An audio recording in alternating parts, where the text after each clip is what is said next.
We're gonna get to the bottom of what's more important, quality or quantity on YouTube. And we're starting right now. That's just how it is. Ain't waiting on me.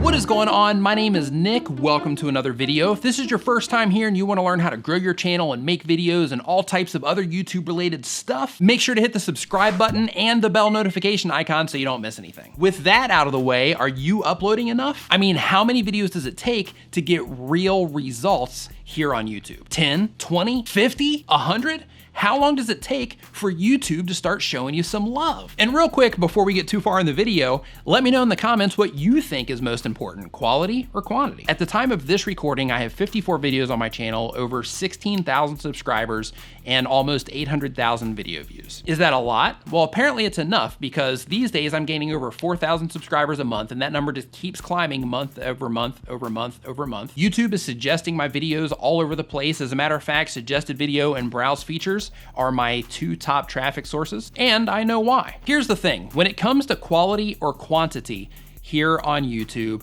there are a handful of factors across the board that really make a huge impact on the internal promotion that YouTube is gonna do for your channel. Quality is one of those factors, and it's not because of the optics of your camera. It's not even the optics of your camera when I'm talking about quality. It's the ability to make videos that are good enough that keep people watching for a longer period of time. The quality of your content. Quality also includes your thumbnails, your channel branding, your titles. How good are they at getting people to click on them? And once people click on your thumbnails or your titles and they get to your video, how long are they watching your video for? One way to think of it is this. A lot of people think of engagement on YouTube as likes, comments, and subscribes. There's an entire process that involves engagement that triggers the traditional engagement that we normally think of. When somebody sees your thumbnail in the sidebar and they say, hey, this looks interesting to me, or they see the title of your video in the sidebar and they say, hey, that looks interesting to me, and they click on it,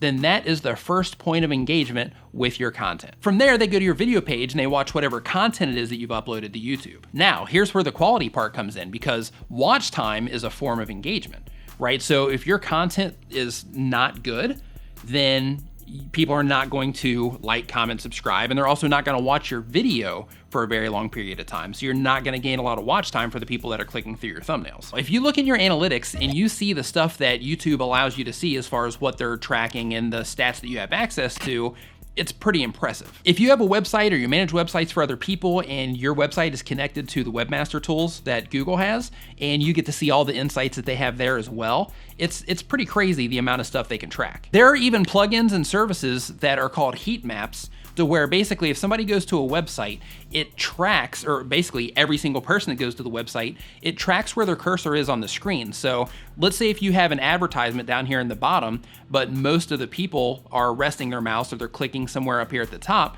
then you know that it makes sense to maybe move that advertisement closer to that point because more people are gonna see it. In Webmaster Tools alone, you can track the path that people take within your website. So you can say, okay, well, they're landing on my homepage and then they go 3 pages deep and then they bail. It's pretty impressive, and that's the stuff that Google provides to webmasters. Now, think about this for a second. If somebody's watching a video on YouTube and they click on your thumbnail or they click on your title, they come to your watch page and they watch your video, and they watch your video, let's say you have a 10-minute video, they watch it for a minute and then they split. Since YouTube is made to optimize the user experience and to keep people on platform, do you think they're gonna keep suggesting your video to people over and over and over again if people keep coming to your video page and just staying for a real short amount of time and getting out of there?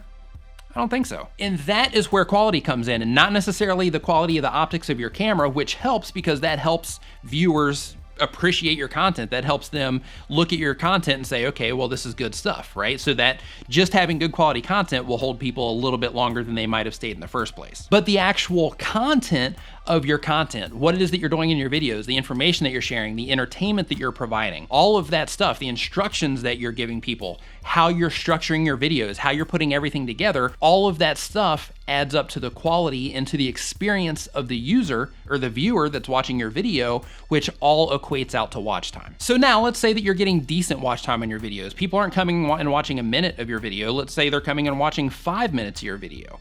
What then? Well, it would only make sense that if people are coming to your video and they're watching your video for longer periods of time, that you would probably get suggested more than you would otherwise. But here's something else to keep in mind. Let's say that YouTube is suggesting your video, showing your thumbnail and your title on a popular video, and for whatever reason, people are not clicking your thumbnail. Maybe it's not enticing enough, but nobody's clicking on your thumbnail and they're not clicking on your title because it's just not something that they're interested in. Would it make sense for the algorithm, whose main concern is to keep people on that platform so that they can keep serving ads, would it make sense for the algorithm to keep showing your thumbnails? I don't think so. It's wasted space that they can put something else in that people will actually click on to keep people engaged in their platform. On the flip side of that coin, let's say your thumbnails grab a lot of attention. Maybe your image is shocking, or maybe whatever it is, your thumbnails and your titles grab tons of attention. So a lot of the videos that they get put on, people are clicking them like crazy. What do you think the algorithm is gonna do then? It would make sense that the algorithm would keep suggesting the images and the titles that people keep clicking on because it's keeping them engaged in the platform. So as far as quality is concerned, quality through the entire process is extremely important. And again, not just camera optics, but the actual content of your content, your thumbnail, your titles, all of it. Quality across the board is extremely important.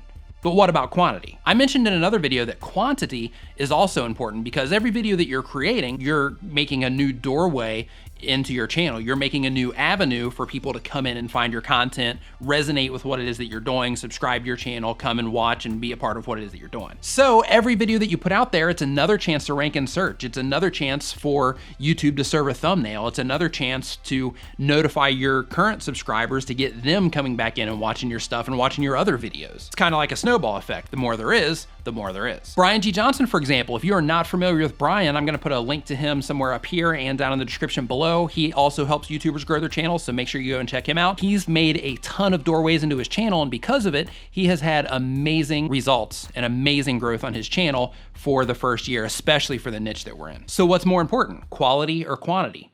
Here's what I think. I think quality trumps quantity. And if you can combine the two, then your results on YouTube are gonna be fantastic. Prank videos, they're entertaining. They reward the people that watch them by giving them laughs, by giving them, it's entertainment value. And because of it, prank channels get rewarded. Gaming videos that are actually entertaining, where the people take the time and they edit their videos and they make a quality end product, they get rewarded. Gaming channels that put up 200 videos, but they're just gameplays and they're just talking or they're just trying instead of doing, they don't get a lot of traction. There's channels out there with 11 videos that have over 1 million subscribers. Granted, the particular channel that I'm referencing, his name is Isaac something, he's the boyfriend of some huge YouTuber, so, that makes sense. But I've seen some prank channels, same thing, just a handful of videos and they have over 1 million subscribers. Stuff with mass appeal like that is if you do it right, if it's a quality end product, then you're going to get rewarded for it. And if you can make them over and over and over and over and over again,